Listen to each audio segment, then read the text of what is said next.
So Monday was the day we finally hit the road. In the morning, I sorted out some things regarding registration with the car, and we took ourselves to a free camp on the edge of the forest at the beginning of the Great Ocean Road. Because we were setting up the car for the first time, I took a little time lapse to see how quickly we could do it.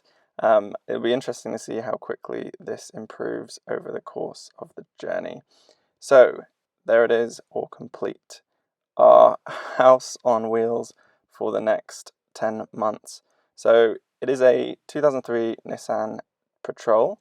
We got our two little deck chairs out under the side awning. We got a yellow Jerry for diesel and a green Jerry for water, and a little fold-down gas stove out the back. And you can just see the fridge there poking out on a slider. We've also got a bin with recycling and just normal waste. And then up top, we've got a King's fold-out tent, which has duvets and pillows and what have you. It enables you to sleep up top. While we were in the camp, we saw a kangaroo for the first time, which was really exciting, and it had a little Joey, which was super cute. Soon after that, we set ourselves a little bonfire and got ready for our first night in the camp. On day 2, we woke up to the sounds of birds singing. We made coffee, had breakfast of a cheese toastie and beans. We had limited supplies in the car, but a cheese toastie utensil was essential. We got on the road, headed to Torquay, Bells Beach and Point Addis, which are all beautiful.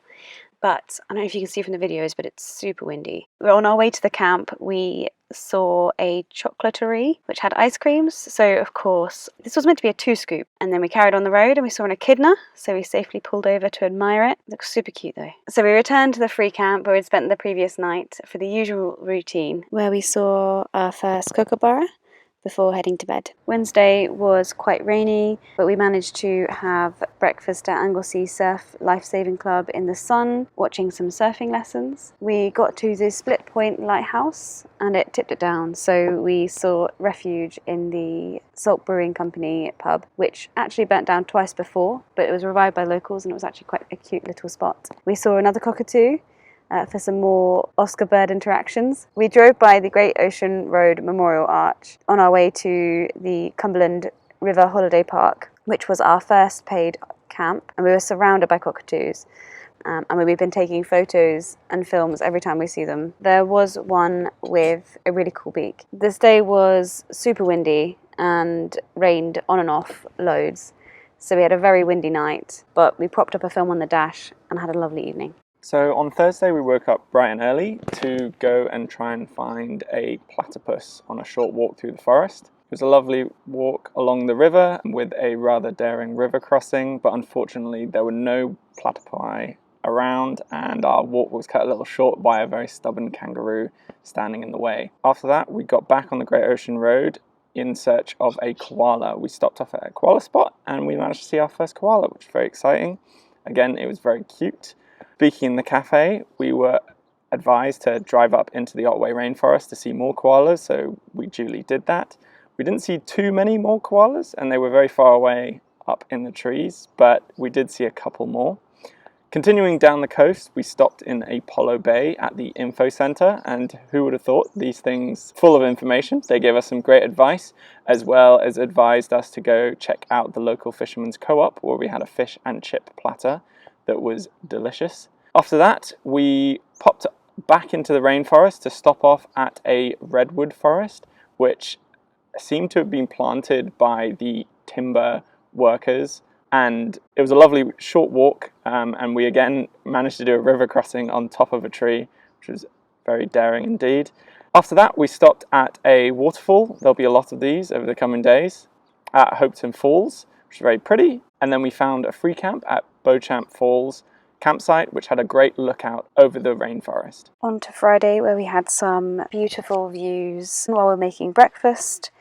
Our first stop was Otway Treetop Adventures. Here we walked through part of the Otway rainforest, which is home to black snails.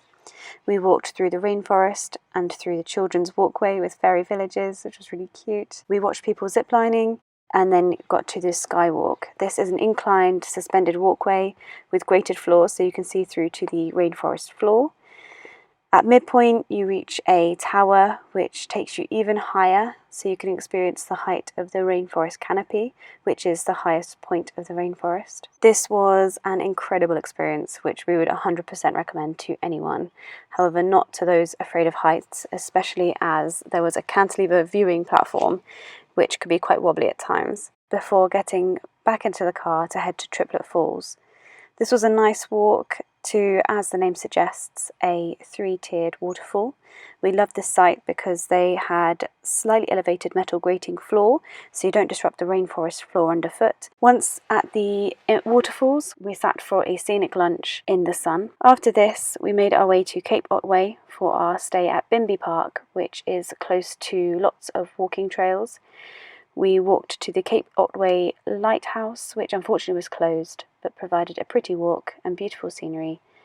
And this ended our biggest walking day so far, with a step count of 20,500 steps. Starting up on Saturday, our mission for the day was to get some more fuel for the car. So we head off into Port Campbell and of course hit the information centre as soon as we arrived in town to find out what other activities there were to do in the local area. They recommended the Gourmet Trail, and so we set off along that trail with a search for finding food for us and the car. We settled on a little cheese farm where we went in and had a delightful cheese board of the selection that they offered, and this was also an opportunity for Holly to take the car out on her first test drive. On the way back towards Port Campbell, we visited Lochard Gorge, which is the site of a horrific wreck where only 2 of the 52 passengers managed to survive by clinging to the rocks and clambering up the gorge. Here we also managed to visit Thunder Cave due to the clapping sound of the sea swells, and Mutton Island, which has nothing to do with sheep. It's named after the mutton birds that live there. After this, the plan was to visit the 12 Apostles at sunset, but before that we went and found ourselves a bush camp and did meal prep for the rest of the day. We were lucky enough to see a couple of wallaroos, which, if you don't know, are small black fluffy kangaroos. Unfortunately, these quite timid creatures always dashed away before we managed to get the camera out. Following the plan, we went down to the 12 Apostles just before sunset, which was incredibly windy and not the best sunset we've seen. Although, staying a little after, once the crowds had all left, we were fortunate enough to stay and see the fairy penguins return to their burrows. These tiny little penguins, these little birds, which are the smallest of their kind, are incredibly timid, and it was very cute to see them hesitate at the water's edge before making the mad dash across the sand to the dunes where they have their burrows. Going back to our bush camp, we got the chance to turn on all the lights and found our way back to where we had meal prepped earlier, and in the evening Holly got the delight of hearing a koala bark for the first time. If you haven't heard it, I do recommend looking it up on YouTube. On Sunday we woke up early to continue our journey along the Shipwreck coast. Our first stop was London Bridge, which is named as it fell down like the actual London Bridge, however much later in the 1990s due to coastal erosion. Next we went to the Grotto, which was so pretty that it's even what's featured on the cover of the Lonely Planet Australia book, and then to the Bay of Islands viewpoint before heading in the direction of Warrnambool. En route we saw a sign to Logan's Beach Whale Nursery, therefore we had to make the necessary diversion.